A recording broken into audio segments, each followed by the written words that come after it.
আচলতে আমি উপস্থিত আছো ৰাতি হ'ল, কিন্তু বিশেষ কথা এটাৰ কাৰণে উপস্থিত আছো। কথাটো হ'ল যে অহাকালি 29 তাৰিখ আৰু অহাকালি 29 তাৰিখে আমি তামোলপুৰৰ ল'ৰাজনক যি হিচাপে হত্যা কৰা হ'ল, বগামাটিত যাই থাকোঁতে ল'ৰাজনক হত্যা কৰা হ'ল আৰু তেওঁলোকে মৰেল পুলিচগিৰি দেখুৱাই এজন অভিনীল হত্যাকাণ্ডৰ দৰে গৈ হত্যা কৰিলে ল'ৰাজনক। তেওঁলোকক আমি প্ৰথমতে গৰিহণা দিছোঁ। তেওঁলোকক আমি আচলতে ঘৃণা লাগিছে তেওঁলোকৰ লৈ। সেই মানুহসকল আচলতে ইমান তললৈ গুচি গ'ল যে আইন হাতত লৈ অভিনীল হত্যাকাণ্ডৰ দৰে গৈ সেই ল'ৰাজনক হত্যা কৰিলে। সেই ল'ৰাজনৰ মাকৰ বুকুখন ঘোদা কৰিলে আৰু সেই ল'ৰাজনৰ ঘৰলৈ আমি অহাকালি যাম বুলি সিদ্ধান্ত লৈছোঁ। তামোলপুৰত ঘৰ সেই ল'ৰাজনৰ।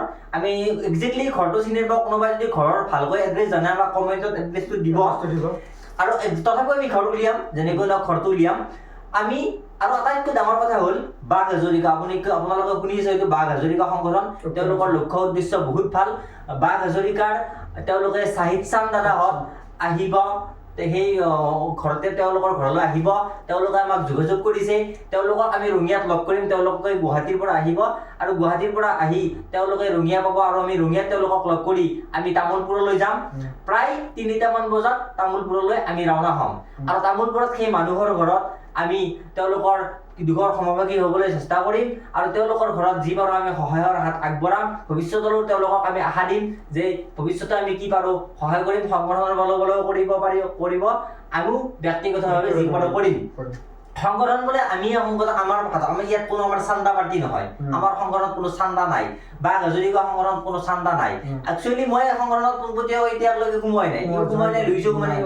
কিন্তু যিখিনি দেখা পাইছোঁ তেওঁলোকে এতিয়ালৈকে কোনো ধৰণৰ চান্দা পাৰ্টি তেনেকুৱা কোনো ধৰণৰ কাম নাই। তেওঁলোকৰ যি আছে ভালৰ কাৰণে কাম কৰি আছে। সকলোৱে সংস্থাপন থকা মানুহ তাত এডভোকেট আছে, ব্যৱসায় আছে, সকলো সংস্থাপন থকা মানুহ তাত কোনো হাত খৰচৰ কাৰণে সংগঠন কৰা নাই। তেওঁলোকৰ লক্ষ্য উদ্দেশ্য বহুত ভাল। তেওঁলোকৰ লক্ষ্য উদ্দেশ্যৰ কথা আমি পিছত ক'ম। কিন্তু তেওঁলোকে তামোলপুৰত গৈ সেই মানুহঘৰৰ ঘৰত উপস্থিত হৈ আকৌ কাউৰবাত উপস্থিত হ'ব।